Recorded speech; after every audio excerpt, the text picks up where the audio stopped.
This is the 2026 layout and collection update for the New York and Northeastern Railroad.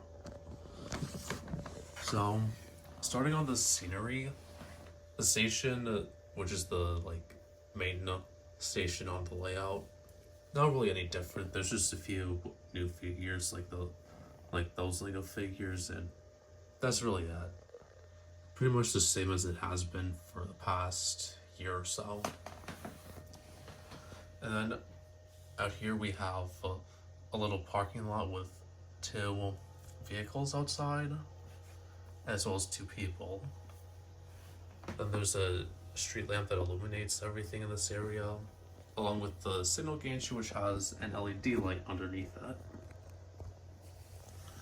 Back here, which you don't really see that much because it's blocked by the station, there's this little street here with two buildings and a lamppost. It doesn't illuminate, but it's a little something I built just to add a little bit of scenery. And then here's the new downtown area. There's a jail here, there's some criminals up top getting up to no good. Gas station here, some people hanging out there. Then there's this store, which has been here for, I believe I've had this for about half a year, I would say. I kind of forgot when I got it, but it's a kind of recent addition. It's been here for a while though. And then there's these cast iron street lamps from the 30s, which are brand new. And then there's this Menards panel truck labeled for Pepsi Cola. I have two of these. They're both brand new. Only been here for about a week. I will replace this bakery at some point with another more realistic downtown building. It's one of 3 Christmas buildings I got back in 2023. It's been part of the scenery for a few years now, but this building will soon be replaced with a building similar to this one or one of these two. I'll also get a Menards power bank at some point to power both of these buildings here, as well as the lights on this car. And then over here, we have a road crossing here. These are some scenic pieces that came with the battery-powered Polar Express set, which is here. We'll talk about it in a second. For what they are, though, they are actually pretty nice. I like them. Then we have a forest over here with a little cabinet over here. I got this at an antique store a few years ago, 2022 to be exact. It never worked. I've never had it wired up, but for what it is, it's a nice little piece of scenery. I also added some grass and some weathering to it to make it a little more realistic.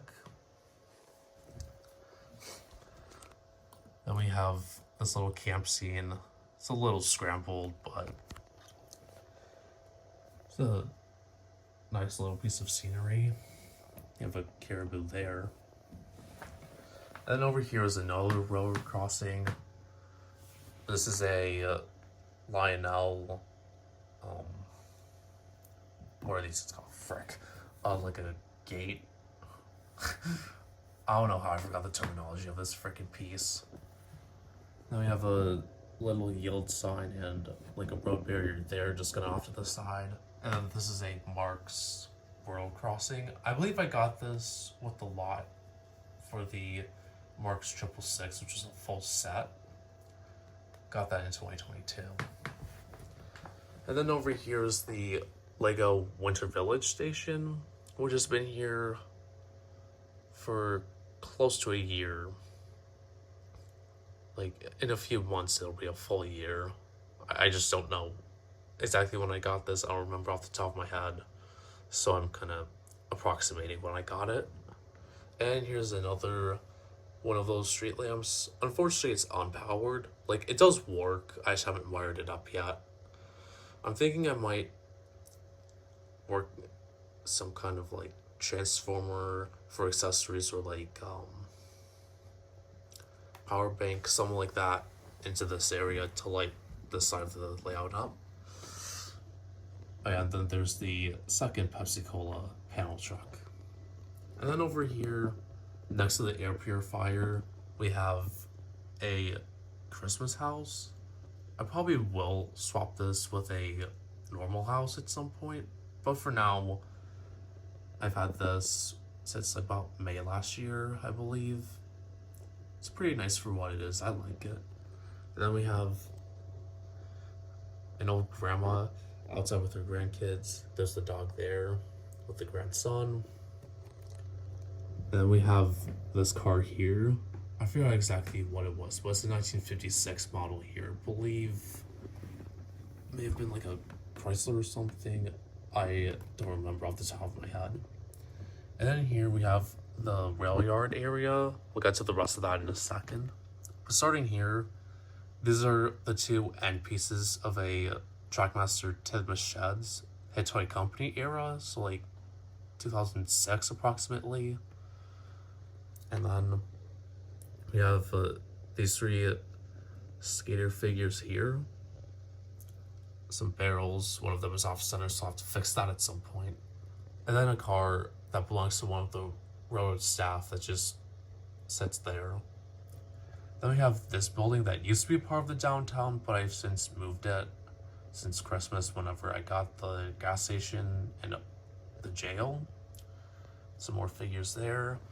Over by the scrapyard, we have this Sodor mail sorting building, which came with a Trackmaster Revolution set. It was like a mail delivery set for Percy that was made, I believe, around 2014. So quite a while ago. And here's the scrapyard. Bunch of old shells. Just stuff that is either like, how did I word this? Like stuff that either stopped working, has never worked. For example, that Lionel 1668, that never worked. And then that Santa Fe observation car stopped working. And then other things have been used for parts, like the 1190 and the 1666 over there, as well as the 2765. Those are the 1190 and the 2765 have been chassis swapped. And then in the rail yard, we have some construction equipment. I didn't really know where else to put it. There's a solder post building that came with that solder mill soldering. They're not supposed to be like solder buildings, but it's just the decals they've had. I haven't bothered to change them. Then this is the old train station, which I replaced with the new one that stands now. Then we have a street here, some cars, a house here, as well as two Halloween buildings, which are just kind of background scenery. I do plan to replace them. And then over here is a third station.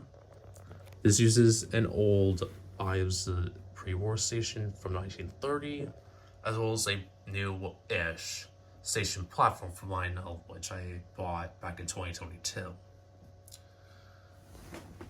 There's also this like light post. I think it's like an old traffic light. It also came with the battery-powered Polar Express. And there's a car with fire decals outside the station. Just a little scenery piece. Over here, we have the Menards water tower. This used to be over in the forest area, but I've since moved it just because, like, whenever I go to my closet to get like smoke fluid or oil, I would kick this thing so much, and it was so annoying having it there. So I moved it over here so it stopped like damaging it. And then we have this little farm scene over here, all Lego. Had this for a good number of months at this point. And that's just about it as far as scenery is concerned. Now, moving on to the locomotives of the fleet. Starting with engines I haven't featured, we have this Milwaukee Road GP7, which I bought at York in October. I have modified it so now it has the number of a real life Milwaukee Road locomotive. It also has white on its front handrails too, just because that's something that the Milwaukee Road actually did with their engines. Then,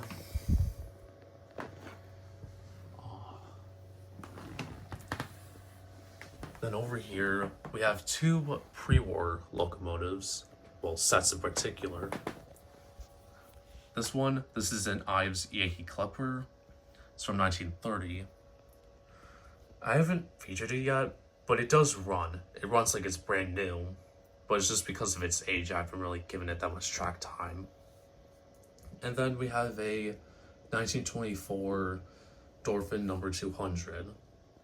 Pretty beat up, but the good thing is that I've seen in photos this pilot piece will be broken off of this engine quite a lot. That seems to be a common issue. But mine, thankfully, still has the pilot, so that's nice. This engine does have life, but it's in worse condition. One of the wheels is falling off, so it needs some restoration work, which is beyond my ability. And then, over here, we have the battery-powered Polar Express, which is featured a few times. It's just hanging out here. But as for Thomas, James, Ari, and Bert, these guys have never been featured. I only featured Thomas like once in a post months ago when I believe I had removed his face. I kind of forgot what that post was. I'm pretty sure I removed his face when I was taking out the eye mechanism. And then, wait, before we move on to James, I've had this Thomas since 2016. So he's one of the oldest members of the fleet. At least as far as like how long I've had him. I think he's actually the oldest because his model is still original. Whereas the old Pennsylvania Flyer and Polar Express models, which predate him, no longer exist. Though the Pennsylvania Flyer lives on with this Baltimore, Ohio 080, we'll get to this in a second. Then we have the original Lionel James. This Thomas is a line chief for reference. This is an original James, so it's conventional. He has the old kind of chubby face. Honestly, that just adds some charm to him because like I do have a nostalgic attachment to him because I remember I used to watch Trey W. Pro's Lionel Thomas Friends series a lot when I was a kid, and he had this model for a good number of years. So it brings back some memories, and I'm not really bothered by the inaccuracies. Then we have Ari over here. I got him and Bert at a train store in April of 2023. I got James off trains.com in June of 2023. They all work. They're all good runners, but I just haven't featured them yet. And then over here, we have a Marks 1666. I've had this shell since August of 2022, but the chassis never worked, so it never ran. And the shell for the 1666 in the scrapyard was actually the shell that used to run on this chassis. But this one is in overall better condition. It has the rear pilot truck. So I swapped the shells, gave the motor and wheels a cleaning as well as some oil, and it runs great. It just needs a good repaint, and then it'll be complete. I also will repaint this Lionel line sender. This is meant for the 666. I do plan to get another one of these for this one as well, so we can pull Lionel stock too. Here we have a 2332 with the number 4876. I numbered this one after the GG1 that fell into a train station's basement several years ago while pulling an inauguration train. There's a whole documentary about it by Thunderbolt Siren 1000 Productions on YouTube. I recommend checking that out. So yeah, that's the inspiration for giving this engine the number it does now. I bought this back in, like, I believe it was February 2020. Yeah, February 2022. I got this one. And then we have this Lionel gang car, which I also haven't featured. This one was from my Papa's train set, which is where the unpainted 671 is from as well. And then over here we have an MPC era Pennsylvania diesel. I believe it's like a SW9 or something. I'm not sure exactly which one it is, but I bought this at York back in October and haven't featured it either. So it's here now. And then we have the Reading number 210. This is supposed to be a G3 class locomotive from the Reading Railroad. I made it using a old and beat up 2037 along with a spare Marks tender. I featured it without the bell and without the front decals, but I've since added those on, so I have it featured now. I also wanted to mention with the nickel plate 759, it's not any different since its last appearance, but it was made using that C&O 2765 that it wasn't so nice to. So I do plan to buy another one of those train sets if I can find one, but the chassis from that model still works just fine as used on this engine now. That's all there is for engines I've never featured. So going on to engines that have only been featured a handful of times. I don't believe I featured this one, so I'll go over it real quick. I just realized that. This is a Marks 999. As you can see, it's been fully repainted, given some new decals because the old ones were falling off. The front of it reminds me a lot of a Canadian locomotive, so I do plan to honestly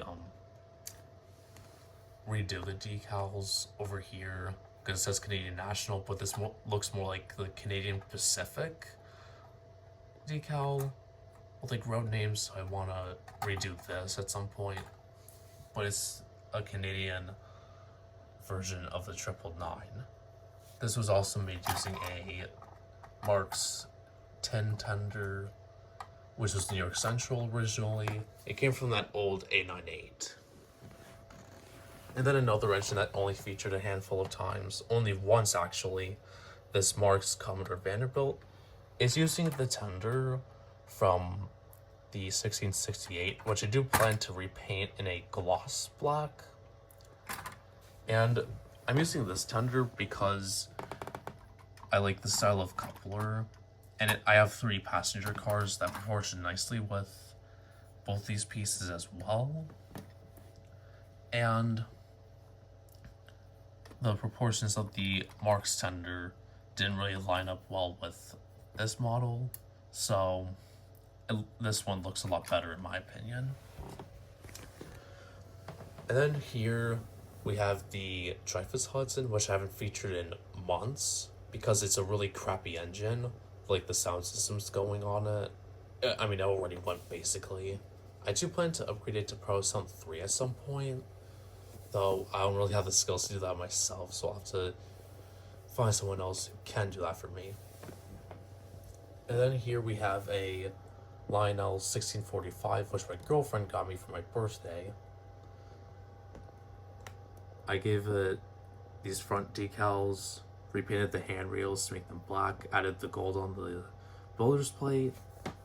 It still needs a stanchion back here, which I plan to get soon.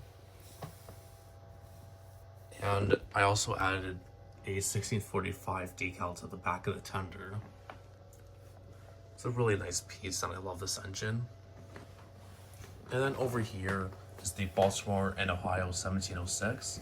I featured this engine once before in a dedicated run session, but that was back when it was a conventional model and it didn't have a working headlight because the bulb it came with burned out literally the day I got it. And the story behind this model, this was my original Pennsylvania Flyer, but that model was pretty beat up and worse for wear in 2021. So whenever I got back my 2065, which is now the 835, I sent this model out. It was gone for 4 years. That's not a joke. From 2021 to like October 2025 or like November, I forgot exactly when, this model was gone. And we heard nothing about it until like September, when I got a call about like Lionel converting the engine to be conventional. I went through with it just because I want the freaking model back. And it is back, but the chassis it had was absolute trash. It ran horribly. Like, the light flickered before it would just die. It would randomly stop just out in the middle of the track. It made horrible, like it had a horrible connection with the track. Like, the rollers were kind of garbage, I guess. I don't really know what happened there. And I eventually just gave up on it and temporarily scrapped the engine. But I bought the 1190, and this is the chassis that it had. So now this engine uses the 1190's chassis. It has line chief, it has sound, working light, which I managed to take from the 1190 as well. I don't know how I pulled it off, but I'm really proud of that. And it has a working smoke unit too, so it has like all the perks of a line chief engine, and it's brought back to life. Another perk is that the tender frame is now metal, so it's like the tender is a lot heavier than it used to be. And for reference, this is the original Pennsylvania Flyer, which I'll talk about in a second. This is a plastic frame, so it's a lot lighter. Speaking of the Pennsylvania Flyer, it's not drastically different from its previous appearance, but I added this little handle just because. There's no context behind it, I just wanted to. And it has the number 6625 instead of 421, because I learned the Pennsylvania Railroad never had an 080 with the number 421. So I numbered this one 6625, and that's the number it wears today. And now, over here, we have this North Pole Central 060. Next to it's a C&O variant. And this one I haven't featured at all. This engine featured in like one video. And then I believe one other short, and never again. So I'm featuring it here because it hasn't really been prominent. This one hasn't featured at all. I do plan to make a video with it at some point soon. And then over here we have an old face which has been around for a few months now. This is my Milwaukee Road F6 Hudson, made for May 2055. I have it here because coincidentally I numbered it 125 during Lionel's 125th anniversary. I didn't really think about the number at the time, but I eventually thought about how it's number 125. In 2025, it's 2026 now, but it was 2025 when I numbered it. And that would have been the year of Lionel's 125th anniversary, which is the number of this engine. So I thought that was a neat coincidence. And that's about it. These are all the engines that I've either seldom featured or haven't been here on the screen much at all. I just realized I don't think I've talked about the Yankees engine, so let's do that real quick. So, this engine's featured a good handful of times already. I think I may have only made one short, but I have posted more about it in a group that I'm in on Facebook. So, that's kind of what I was thinking of. I give the engine the number 1903 as a little nod to the year the New York Yankees baseball team was founded in. There's a new New York Central boxcar behind it too, but this engine has been a pretty nice runner. I have noticed though it has, pardon me, it has some defects which need some tweaking. Nothing major, but I noticed that these two handrail stanchions are loose, and I could literally just pull them out of the engine. It won't cause any permanent damage, thankfully, but it's not ideal, so I'm going to fix those up. I don't know if the stanchion's like kind of damaged or something, but it seems to be bent down more than the norm. I'll have to look into that. But it's a really gorgeous engine. I love it. Runs great. The coaches look amazing too. Yeah, that's about it. This is the 2026 layout and collection update. Edges that I've either seldom featured or haven't featured whatsoever. As well as a look into the layout more close up and personally. Anyways, thank you all for watching.